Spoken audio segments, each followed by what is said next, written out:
ముందుగాల చూసిరానికి అల్లుని పంపించినాడు, ఎట్లున్నదో చూసిరాపో నేను మళ్ళీ వస్తా అని. ఎట్లకెళ్ళి వస్తావు? తెలంగాణ రైతాంగం అంతా ఎద్దోళ్ళు అనుకుంటున్నావా, గుడ్డోళ్ళు అనుకుంటున్నావా చంద్రశేఖరరావు? తెలంగాణ ప్రజలపై రేవంత్ మాట్లాడిన మాట ఇప్పుడు సమాజాన్ని మరింత ఆలోచింపజేస్తున్నాయి. నా తెలంగాణ ప్రజలు పిచ్చోళ్ళు కాదు అన్నాడు.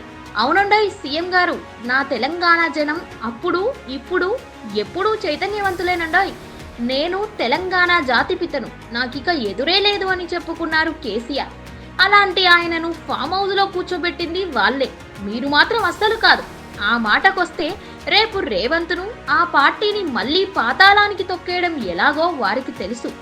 అంతా తెలంగాణ సమాజం గమనిస్తోంది. సమయం వచ్చినప్పుడు కర్రు కాల్చి వాత పెడతారు ఈ పోరు బిడ్డలు. అయితే ఇక్కడ రేవంత్ మాట్లాడిన చాలా మాటలు అతిగానే ఉన్నాయి. ఆయన చెప్పిన దాంట్లో అవే అబద్ధాలు, అవే బట్ట కాల్చి మీదేసే ప్రసంగాలు విని అవును నిజమే అని నమ్మే పరిస్థితిలో తెలంగాణ జనం లేరు, ముఖ్యంగా రైతులు. ఈ విషయం రేవంత్ మొదట గుర్తెరగాలి. తెలంగాణ ప్రజలను తక్కువ అంచనా వేసి తను మాట్లాడుతున్నాననే సోయి అతనికి లేకపోయినా జనం అన్నీ గమనిస్తున్నారనే విషయం ఆ పార్టీ అగ్రనేతలైనా పసిగట్టి జాగ్రత్త పడాలి మరి.